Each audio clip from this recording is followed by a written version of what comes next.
everyone. This is the second part of the Golu, the theme of which is the Sundara Kaandam. I have tried not just to depict the Sundara Kaandam as it is, but also included some of the details given by the Srivaisnava Vyakhyatas or commentators. So here we are at a scene where the Vanaras had come south, despair because they could not find Sita. There they get Sampati, the eagle's help, because as they mentioned Jatayu and his death from Ravana's hand, Sampati, who's Jatayu's brother, decides to help them in their Ramakarya. So he looks very far and manages to see beyond the 100 yojanas into Lanka. And also he perceives a lady who's beautiful and sad and crying. So they presume it must be Sita. And then comes the question of who is going to go to Lanka. Everybody thinks that, they could go halfway or they could go but not come back. And of course, Jambavan suggests that it should be Hanuman, who thinks that he's not capable of going the other side. But Jambavan reminds him that Hanuman is very mighty, but he had received a curse from a rishi because he was so naughty as a boy that he would forget his powers. But the day somebody reminds him of those powers, he would remember them and grow mighty again, which is what happens. As you can see, Hanuman takes a huge form and jumps off the Mahendragiri and dragging the mountain, rocks, animals and trees way well into the sea. So he keeps going, and then he finds, faced with obstacles, good and bad, for good reasons and bad reasons.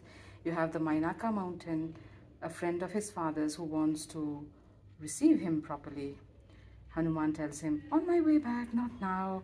And then Surasa, the Nagamata, comes, dressed as Rakshasi, and tells him that he should come into her mouth because, he is potential food for her. He grows bigger and bigger, and she grows bigger than that. And then suddenly Hanuman turns tiny, gets into her mouth, and comes out and says, well, you wanted me to get inside your mouth, sorry. And I did that. There you go. And she's pleased, she lets him be. And there's also Simhika, not represented here, but looking very much like her, who is, I think, a Rakshasi or an Asura or something like that. And she refuses to let him go. She catches his shadow as he flies above the sea. And Hanuman then, gets into her mouth, in all the way down to her belly, and then, comes out of her belly, just killing her in the process. And then Hanuman reaches the seaside where Lanka is. And there, even though he's tiny, he's perceived by Lankini, the deity of Lanka, the protection deity of Lanka. She attacks him, he survives without any issues, but he slaps her and she falls down. And she remembers that Brahma had told her that the day she is attacked by a monkey, that day she should know she should leave because Lanka is not going to survive for very long. Hanuman then starts exploring Lanka in a small form throughout the night.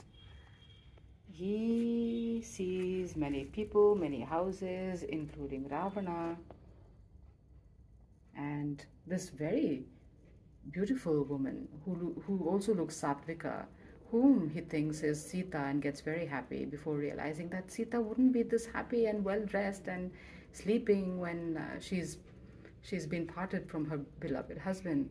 It's actually Mandodari, Ravana's wife, one of Ravana's wives. He sees Kumbhakarna. He goes to many places,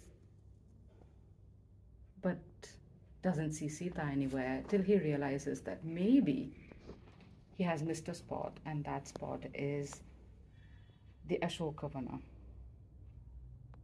So he comes and sits on a tree here where Sita is, and realizes it must be her. And this doubt is confirmed by the arrival of Ravana with his wives, bearing gifts to tempt Sita. But before we move on and see what Ravana and Sita say to each other, we have to know that Piriyavachan Pillai speaks of the might of the ramparts of Lanka. The ramparts' might was such that Ravana thought he could take on Perumal, meaning Rama himself. And also, this place Lanka gave such confidence to Ravana because it had 3 layers of protection. Jaladurgam, that is the sea around the island, and then Vanadurgam, the place was surrounded by forests, and then finally Giridurgam, because Lanka was built on a hill. And whatever you see, the remaining part of the Golu is supposed to happen inside that fort or around it. So now let's get back to our scene where Ravana tries to talk sweetly to convince Sita to marry him. Sita places a blade of grass before Ravana and starts speaking. And Piriyavachan Pillai, the medieval Srivaisnava commentator, gives, 15, 16, 17 meanings why she does that. She cannot see him directly. A Parapurusha, another man, so she places the blade of grass before it, especially since she is a royal woman. The second reason is, since he's a king, he deserves a spot to sit down. She is supposed to offer a seat to him, and she offers him that seat because she has nothing else to give him. Then it means that you are nothing more than a blade of grass in my eyes. So you understand that I'm not interested in you, or that all your offenses will be like a blade of grass to Rama the moment you give me back to him and say sorry. Or if you intend to continue with your enmity with Rama, all your might will be a blade of grass, and so on and so forth. Ravana is furious and tells her that he gives her 2 months to agree to his proposal. Otherwise, he would give her to be eaten by the Rakshasis. Sita is desperate. She thinks that might as well die instead of being eaten by Rakshasis. She has suicidal thoughts, and the Rakshasis turn up and torture her. And Sita decides perhaps to end her life when this very nice lady, Trijata, comes. A Rakshasi, but a good one. Trijata says that she just had a dream in which she saw a handsome Rama take Sita away, whereas Ravana, all dressed up, covered in oil and dressed in black and shaven head, goes south, the direction of death, climbing upon a donkey. And she also perceives the different signs in Sita that show that something good is going to happen to her. And Sita too perceives that she had the same signs that she had perceived when Rama came for the first time to Mithila. So Trijata tells the Rakshasis that because they torture her so much, when Rama comes and wins, they'll all be gone. The Rakshasis are worried, but then Trijata reassures them, and she does Sharanagati on their behalf to Sita, requesting her to protect them from Rama when he comes, and Sita agrees. And later on, she does as she promises, because when Hanuman, after the war is over, wants to kill the Rakshasis, Sita tells him, Papanam va shubhanam va adharhanam plavangama karyam karunyamarena nakaschinna paradhati. Who has not committed a mistake? Especially these people who work for Ravana will have to obey him. With Vibhishana, under Vibhishana, they'll be kinder. You can't blame them.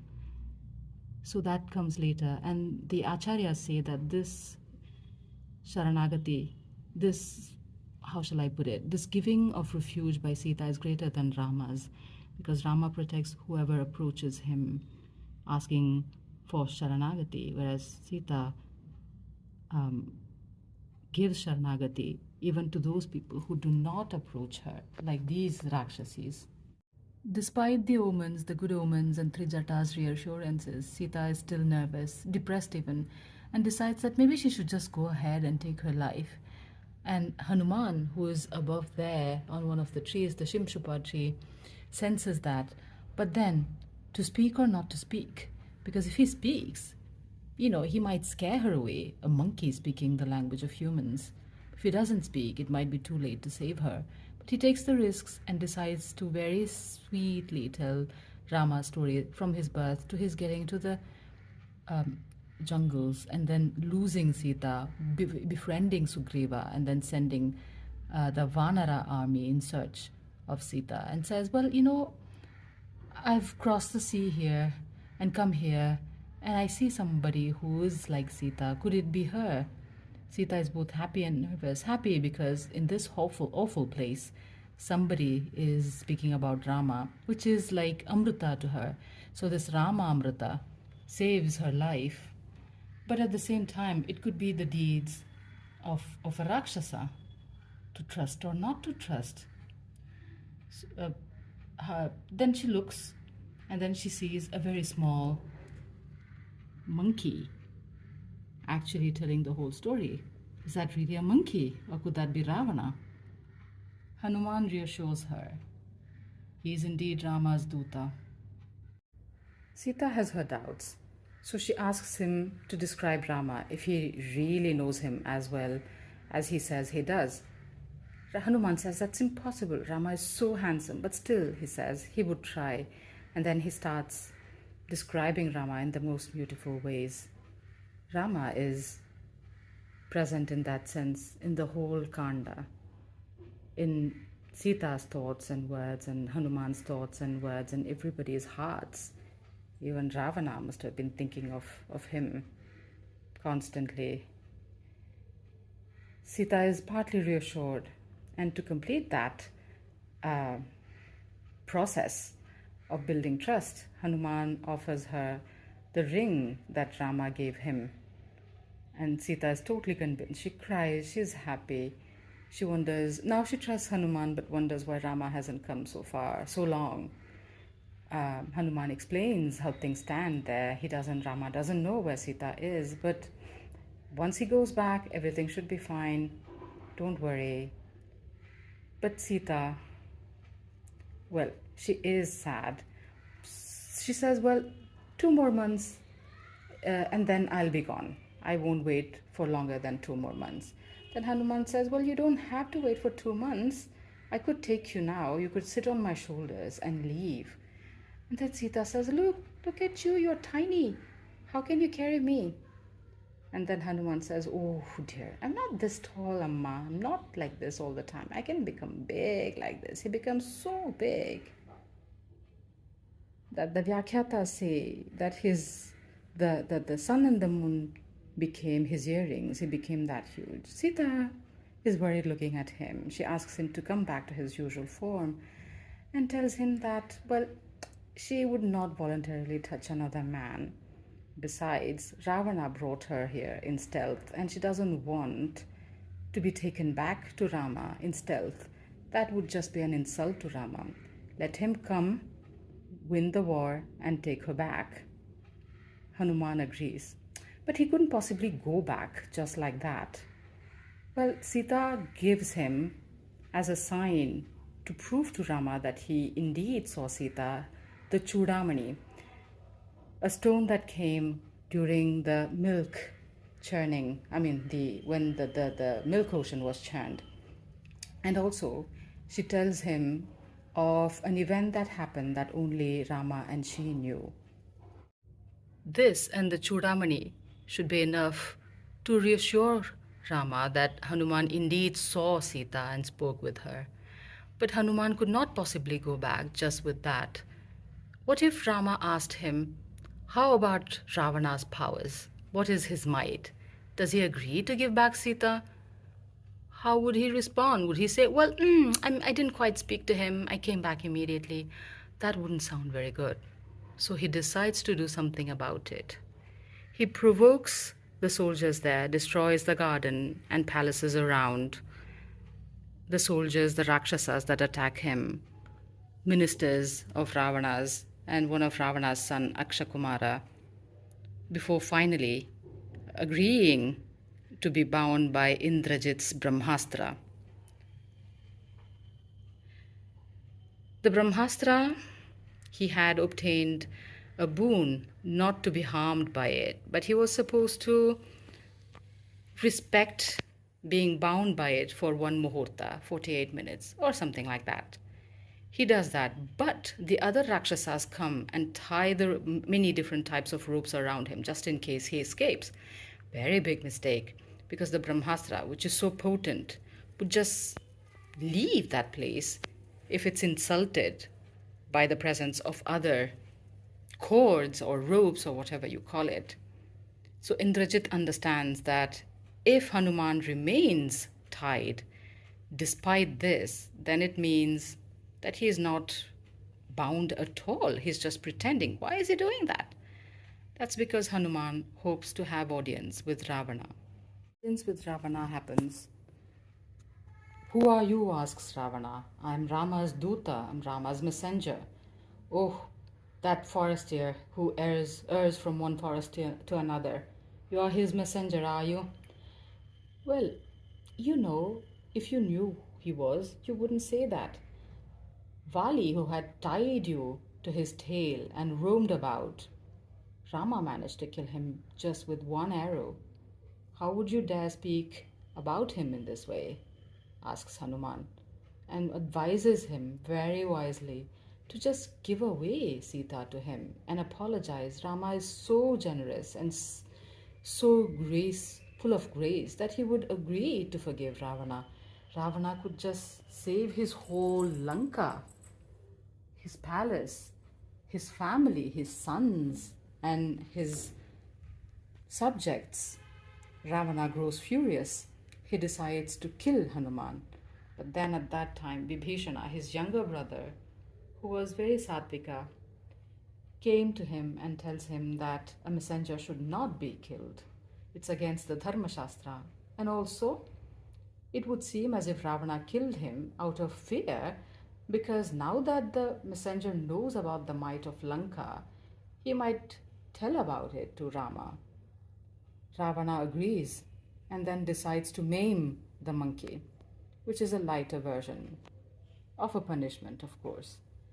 So, since monkeys love their tails, he decides to burn his tail. And then the commentators say that they use the ropes from all over Lanka, all the ropes except from the Mangala Sutras of the women, the Rakshasa women, was used. But Hanuman's tail just grew and grew and grew so long that there never was enough rope to tie around, filled with oil. But still they managed to light the fire to his tail. Perfect, thinks Hanuman. This is the perfect way to teach Ravana a good lesson. And he sets the whole Lanka on fire, flying from one spot to another. Of course, the ropes could not hold him, of course. So he just broke free and flew from one place to another, burned down palaces, houses, everything except Vibhishana's house. But then he worries, what about Sita? What have I done? I have burned her down. Have I? At that time, the devas in heaven are speaking to each other, and they say, what a wonder, how come Sita was not harmed in the least? The tree under which she is totally unharmed, completely relieved. Hanuman comes to say bye once.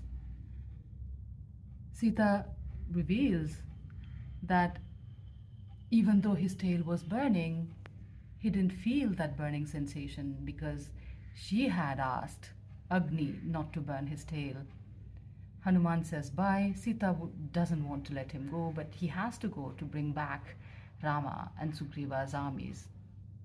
How would they cross the sea? How can they take on the might of these Rakshasas? Amma, Hanuman says, I'm the lowest and the most inferior of monkeys. That's why they sent me as a messenger. Everybody, all the other monkeys and all, they are so mighty. Don't worry, they'll take care of Ravana and his army, and we'll come very swiftly. We'll cross the sea so very easily.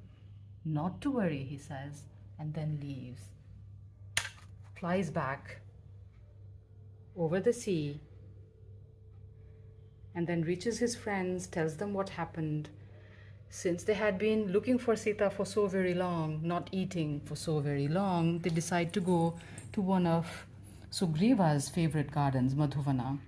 And they eat, they drink, and they go crazy, and they start destroying the place, just behaving like monkeys. The guardian of the place goes to Sugriva and tells him, "You know what? See what your nephew and his friends and even Hanuman is doing." Sugriva understands that only people whose mission was successful could dare do such a thing. Otherwise, Sugriva would kill them right off. Imagine failing at an important mission and then also destroying the king's favorite garden. Lakshmana is reassured. Hanuman comes and meets Rama. Drishta Sita, Kandain Sidaye. Sita has been seen. I saw Sita. I spoke to her. She said, 2 more months, not a day more. Rama should come. Rama says, wow, your Sita is great. I can't even live without her for half a second. And she says she can live for 2 months, does she? Hanuman tells him the whole story, gives him the Chintamani, which reminds Rama of Sita. And so many emotions start stirring in his heart. And then Rama decides to give a gift that not many get, a gift that Sita gets, but not the others, and that is his embrace. He gives his embrace to the man, to the Vanara, who brought back such good news, the Sundara, who ensured that Sita's suffering, his suffering, all would soon end. Later on, the war happens with Hanuman and the Vanara army's help. So this is an Upalakshana for the remainder of the war. And everything ends well. All's well that ends well. Rama kills Ravana and the other Rakshasas, makes Vibhishana the king, goes back to Ayodhya and is crowned as the king. And here's the auspicious ending to the Srimad Ramayana. Thank you for watching this video.